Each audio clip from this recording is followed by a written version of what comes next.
আল্লাহ যখন তাব্বাত ইয়াদা সূরা নাযিল করলেন, তখন আবু লাহাব ওই নাযিল হওয়ার পরও যেমন ছিল তেমনই আছে। সবাই আরো উল্টা টিটকারি করতেছে, ঠাট্টা মশকারি করতেছে, হাসাহাসি করতেছে, তাও মানে হ্যারাসমেন্ট হিসাবে, নেগেটিভলি।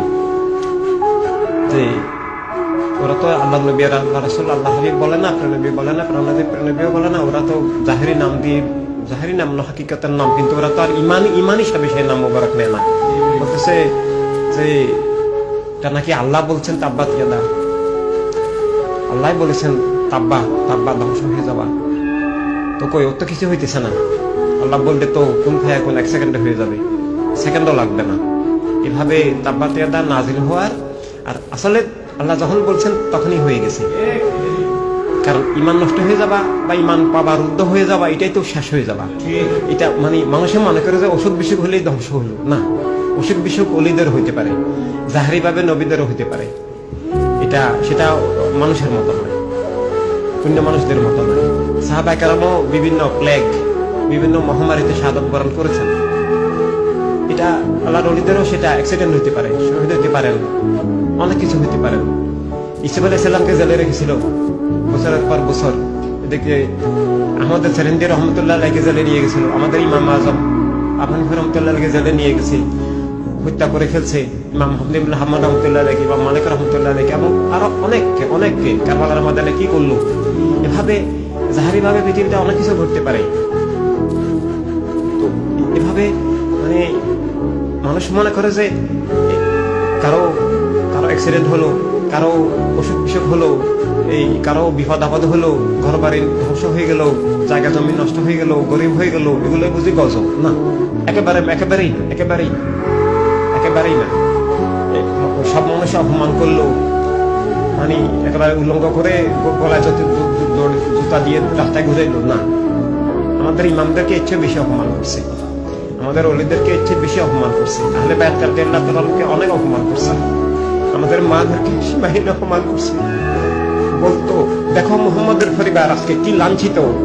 আমাদের মা জানেব রাদিয়াল্লাহু তাআলা আনহা, হুসাইন রাদিয়াল্লাহু আনহার বোন, তাকে কারবালার ময়দান থেকে নিয়ে বাজারে ঘুরিয়েছে, মাথায় কাপড়ও দিতে দেয় নাই, অন্য দিতে দেয় নাই, এভাবে অপমান করছে। ইমাম জয়নুল আবেদিন রাদিয়াল্লাহু তাআলার হাতে পায়ে বেড়ি পরিয়েছে, বেড়ি গলায় বেড়ি, নাউজুবিল্লাহ। তারপর এজিদ দামুনার সামনে পড়তেছে, কুলিল্লাহুম্মা মালিকাল মুলক তুতিল মুলকা মান তাশা ওয়া তুইজ্জু মান তাশা তুযিল্লু মান তাশা। আল্লাহ যাকে চায় অপমান করে, যাকে চায় সম্মান দেয়। আমাকে সম্মান দিয়েছে, তোদেরকে অপমান করেছে। মুহাম্মদের পরিবার, আলীর পরিবার, ফাতেমার পরিবার, ওদের ভাষা ছিল এইভাবে। এই ছিল ওদের বর্ণনা। এগুলা প্রত্যেকটা কিতাবের মধ্যে আছে, প্রত্যেকটা কিতাবের মধ্যে, তারিখের মধ্যে ওদের এই উক্তিগুলো আছে। এইভাবে অপমান করেছিল। তো আমরা আমাদেরকে অপমান করবে, লাঞ্ছিত করবে, এটা কোনো ব্যাপারই নয়।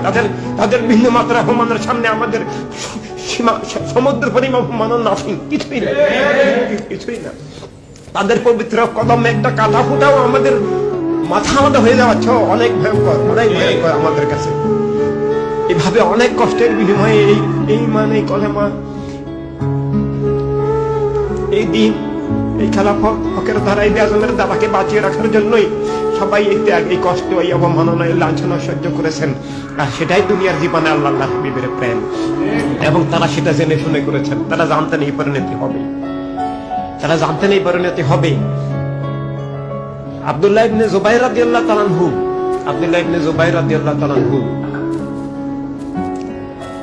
ওনার মা আসমা মানে মা আয়েশা রাদিয়াল্লাহু তাআলা আনহার বোন, আবু বকর সিদ্দিক রাদিয়াল্লাহু তাআলা আনহুর কন্যা মা আসমা। উনি হাজ্জাজ বিন ইউসুফদের থেকে, এই মুআবিয়া ইয়াজিদের যে পরবর্তী ধারা, এদের থেকে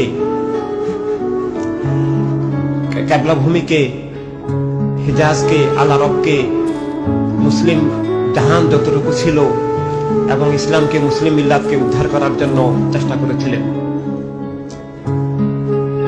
উনি মা আসমার কাছে গেলেন যে বাতিলরা, মুনাফিকরা, মুআবিয়াবাদীরা, আহলে মুলুকিয়তরা ঘেরাও করে ফেলেছে মক্কায়, পানি খাবার সব বন্ধ করে দিয়েছে। এখন আমার সামনে মা দুইটা পথ, একটা হলো লড়াই করা সবাইকে নিয়ে, আর একটা হলো সারেন্ডার করা। মা আসমা বললেন, না, খবরদার, তুমি যতক্ষণ প্রাণ আছে কাবাকে রক্ষার যুদ্ধ করো, এভাবে হককে রক্ষা করার চেষ্টা করো, বাকিটা সেটা আল্লাহ দেখবেন। তুমি তোমার দায়িত্ব তুমি পালন করো, তুমি কোনো অবস্থায় বাতালের কাছে সারেন্ডার করিও না, তুমি তোমার বাহিনীকে নিয়ে যুদ্ধ করো, যুদ্ধ করে শহীদ হয়ে যাও, কিন্তু সারেন্ডার করিও না। এভাবে উনি শেষ পর্যন্ত শাহাদাত বরণ করলেন এবং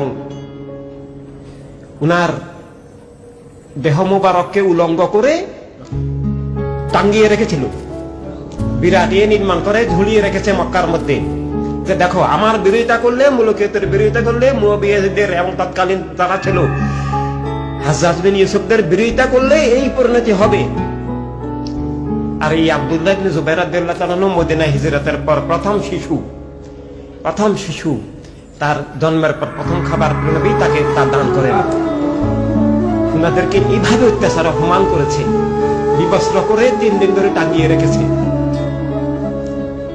তারপর হাসান বসরি রাদিয়াল্লাহু তাআলা বদদুয়া দিলেন যে আল্লাহ তাকে তাবাহ লাভ করো। এই বদদুয়ার পর হাজ্জাজরা ধ্বংস হয়ে মারা যায়, এদিকে দেহ মোবারক নামিয়ে এনে পরে দাফন করা হয়। এভাবে তারা বাতালের সাথে আপোষ করেননি কখনো। তারা হকের ধারাকে রক্ষার জন্য জীবন দিয়েছেন, আমাদেরকে শিক্ষা দিয়েছেন। আর সেই হকের কাফেলা 1000 বছর পর আবার উদয় হয়েছে। হকের ব্যক্তি ছিলেন, হকের কাফেলা ছিল না ইতিহাসে। হকের ব্যক্তি ছিলেন, ব্যক্তিগতভাবে হক যতদূর সম্ভব তুলে ধরেছেন, বাতের থেকে যার যতদূর আওতা আছে নিজ নিজ মুরিদদেরকে, আপনদেরকে রক্ষা করেছেন। কিন্তু সর্ববাতিল বিরোধী যে মহাসংগ্রাম, মহাবিপ্লব, আকীদা, আধ্যাত্মিক, রাজনৈতিক সব দিকে কলেমার যে আবার বিপ্লব, ঈদে আজমের বিপ্লব, বদর, সিফিন, কারবালার আমানত, ইমামদের ওলিদের শাহাদাতের যে আমানত, সেটা এই ইমামতের মাধ্যমে পালসন মুভমেন্ট, ওয়ার্ল্ড হিউম্যানিটি রেভলিউশন